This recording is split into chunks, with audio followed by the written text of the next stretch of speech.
วันที่ 14 ตุลา 2025 นี้วิทยาคารป้องกันศาสตร์ไก่ซอนพรหมวิหารซึ่งนำโดยทานพลตรีพันแสงบุญพันธ์คณะประจำพรรคกระทรวงป้องกันประเทศหัวหน้าการเมืองวิทยาคารป้องกันศาสตร์ไก่ซอนพรหมวิหารพร้อมด้วยคณะได้ต้อนรับทานพลเอกเตียไซหารองนายกรัฐมน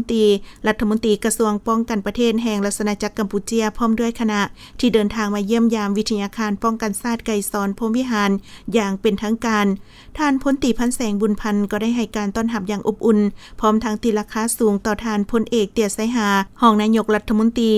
รีกระทรวงป้องกันประเทศแห่งราชอาณาจักรกัมพูชาพร้อมคณะที่เดินทางมาเยี่ยมยามวิทยาคารป้องกันศาสตร์ไก่ซอนพรหมวิหารครั้งนี้และทางคณะผู้แทนแห่งราชอาณาจักรกัมพูชายังได้รับฟังการรายงานโดยย่อเกี่ยวกับสภาพจุดพิเศษที่ตั้งพลบทบาทและต้นกำเนิดของวิทยาคารป้องกันศาสตร์ไก่ซอนพรหมวิหารโดยสังเขปซึ่งการพบปะแลกเปลี่ยนในครั้งนี้ก็ได้ปรึกษาหารือปัญหาที่สำคัญหลายด้านเป็นต้นแมนเกี่ยวกับปัญหาสากลและภาคพื้นปรึกษาหารือในการสืบต่อสุขอยู่ทางด้านการเรียนการสอนทางด้านภาษากัมพูชาอยู่วิทยาคารป้องกันศาสตร์ไก่ซอนพรหมวิหารพร้อมทางอวยพรให้การมาเยี่ยมยามวิทยาคารป้องกันศาสตร์ไก่ซอนพรหมวิหารในครั้งนี้จงประสบผลสำเร็จอย่างจบงาม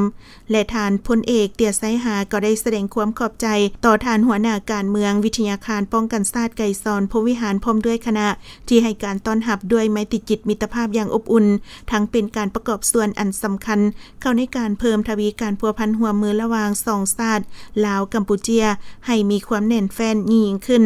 จากนั้นคณะนำวิทยาคารป้องกันศาสตร์ไก่ซอนพรหมวิหารได้นำพาคณะผู้แทนแห่งราชอาณาจักรกัมพูชาเข้าเที่ยวชมหอมูลเสื้อวิทยาคารป้องกันศาสตร์ไก่ซอนพรหมวิหารอีกด้วย